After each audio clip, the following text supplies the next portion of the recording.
aujourd'hui. Nous sommes au mois de février. Alors, le mois de février est un mois qui est déjà très, très important parce qu'il marque la célébration de l'histoire des Noirs et de toutes les personnes d'ascendance africaine. Et en tant qu'afrodescendante, je suis très fière d'honorer le parcours de plusieurs femmes de nos différentes communautés noires qui ont affirmé leur identité, qui ont repris leur place dans la société.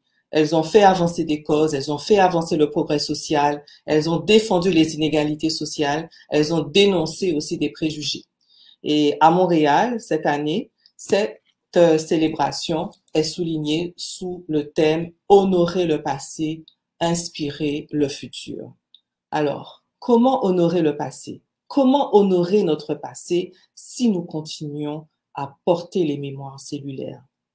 Et j'aimerais vraiment souligner ce point parce que c'est prouvé scientifiquement que les cellules du corps ont la capacité de garder des événements en mémoire, un peu comme un disque dur d'un ordinateur.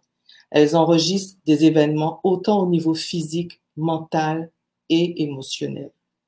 Et c'est sur plusieurs générations que nous recevons toujours l'écho de ces mémoires et que c'est en partie pourquoi nous faisons face à des situations récurrentes ou des comportements cycliques dans nos vies en exprimant souvent les mêmes émotions ou en ayant les mêmes réactions. Et nous savons tous les bagages intérieurs que nos ancêtres esclavagés ont vécu dans la condition d'esclavage, et c'est prouvé. Nous enregistrons dans nos cellules les conditionnements négatifs créés. Et ce n'est pas souvent très loin, hein.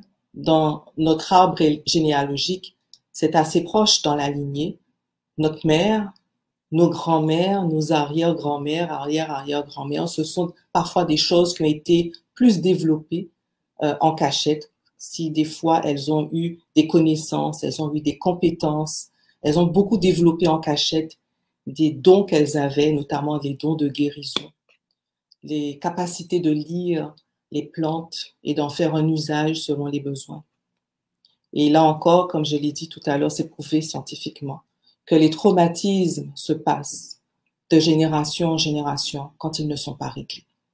Ce que toutes les femmes de votre lignée ou de notre lignée ont pu faire est imprégné dans nos cellules inconsciemment. Donc, ce que notre mère, ce que nos grands-mères, nos arrière-grand-mères, nos arrière-arrière-grand-mères ont vécu, nous le portons aussi en nous. Et s'ajoutent également toutes les expériences que nous avons vécues.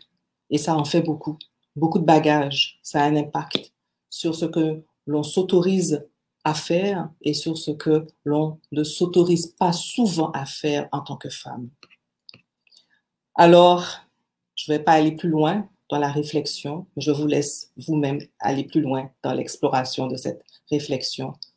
Oui, honorons notre passé. Pour l'honorer, soyons dans l'accueil de notre bagage intérieur. Soyons dans l'accueil de nos blessures intérieures que nous avons cumulées toutes ces années. Le travail se fait, mais couche par couche. C'est comme un oignon pour redevenir la personne la plus importante dans sa vie et inspirer le futur.